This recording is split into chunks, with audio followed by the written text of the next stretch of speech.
Pada 10 Oktober 2025, Jakarta menjadi saksi momentum penting dalam upaya meneguhkan pemerataan keuangan di Indonesia. Di Balai Kartini digelar Rakornas TPAKD 2025 dengan tema memperkuat ketahanan ekonomi nasional melalui peningkatan akses keuangan daerah.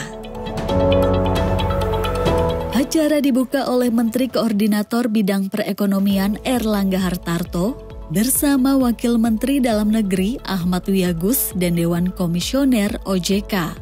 Dalam sambutannya, Menko Erlangga menggarisbawahi bahwa inklusi keuangan menjadi indikator penting stabilitas makro dan bagian integral dari RPJMN serta perencanaan daerah. TPAKD diharapkan juga dapat turut membuka akses untuk agenda prioritas Bapak Presiden seperti program makan bergizi gratis, memperkuat sumber daya manusia secara awal, kemudian penguatan ekonomi rakyat melalui Koperasi Merah Putih, karena ini seluruhnya tahun depan akan di-rolling lebih cepat, kemudian perluasan akses energi bersih melalui PLTS di desa-desa. Bapak Presiden berharap model ataupun trial daripada PLTS di desa-desa ini bisa dimulai dengan 1 hektar 1 megawatt PLTA, maka ini kalau di rolling ke 80.000 desa tentu bisa 80 gigawatt, dan ini mempercepat Indonesia untuk swasembada energi. Kerjasama dan sinergi antar kelompok kerja Dewan Nasional Keuangan Inklusif dan TPAKD, dan dilihat berbagai kegiatan baik yang sifatnya konvensional maupun syariah ini sudah bisa menjangkau 16,9 juta peserta seluruh Indonesia.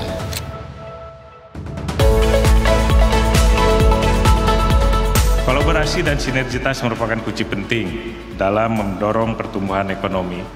Kolaborasi dan sinergitas salah satunya dapat dilakukan dengan penyediaan akses pembiayaan yang lebih mudah bagi pelaku usaha, terutama usaha mikro, kecil, dan menengah, pembangunan infrastruktur yang akan meningkatkan konektivitas antar daerah dan mendorong pertumbuhan ekonomi, menjaga stabilitas harga pangan dan barang kebutuhan pokok dalam pengendalian inflasi. Pengembangan ekonomi digital dapat membantu UMKM untuk memasarkan produk mereka secara lebih luas dan meningkatkan daya saing. Dengan kolaborasi nyata diharapkan pemerataan pembangunan ekonomi kita, rakyat kecil tidak hanya menjadi penonton dalam pertumbuhan ekonomi, tetapi juga menjadi pelaku utama. Pemerataan akses keuangan dilaksanakan melalui inklusi dan literasi keuangan. Inklusi keuangan merupakan langkah memperluas akses terhadap produk-produk layanan keuangan.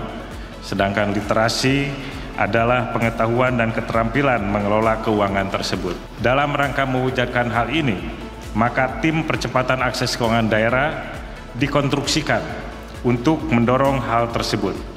Tujuan utama dari TPAKD ini adalah memastikan adanya peningkatan literasi dan inklusi keuangan di Indonesia, serta memastikan tidak terdapat gap besar antara literasi dan inklusi keuangan kita.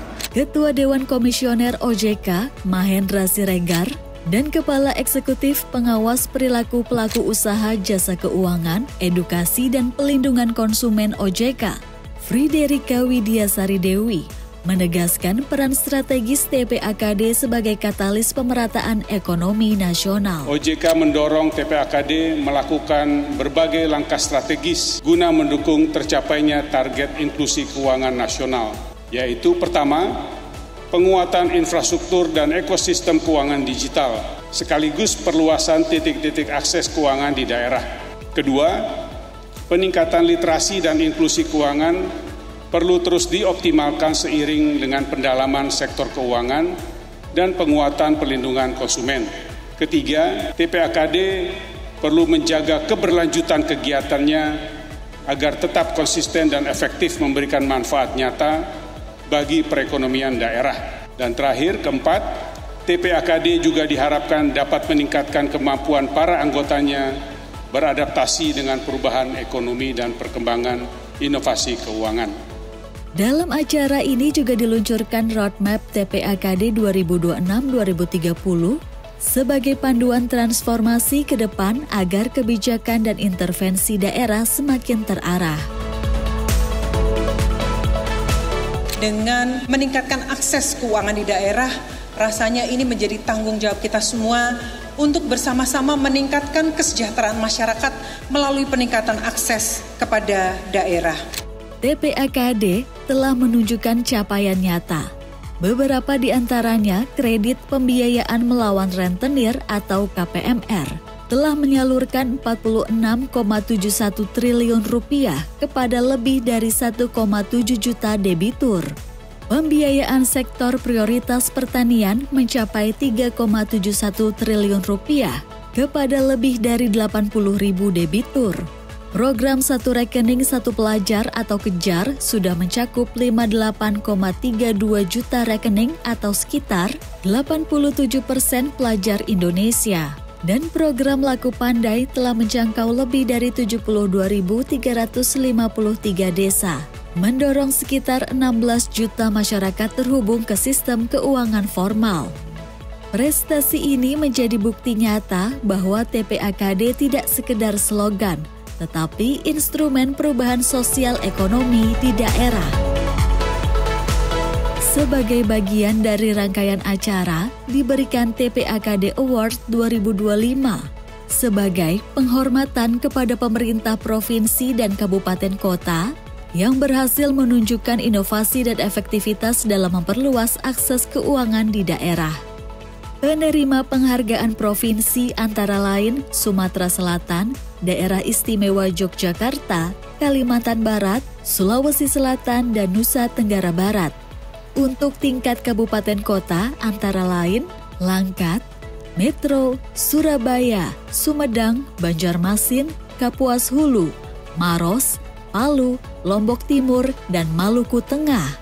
Penghargaan ini menguatkan pesan bahwa kolaborasi dan sinergi antara pusat dan daerah sangat penting untuk mewujudkan akses keuangan yang merata. Roadmap TPAKD 2026-2030 diharapkan menjadi kompas untuk memperkuat integrasi kebijakan pusat daerah, memperkuat pendanaan daerah, dan membangun sistem pemantauan yang transparan agar program TPAKD makin efektif dan berkelanjutan. Rakornas TPAKD 2025 adalah cermin komitmen bersama pemerintah pusat, daerah, OJK, dan lembaga keuangan. Bersinergi untuk menjangkau garis terjauh desa dan kota. Semoga langkah ini memperkokoh ketahanan ekonomi nasional melalui pemberdayaan masyarakat di seluruh Nusantara.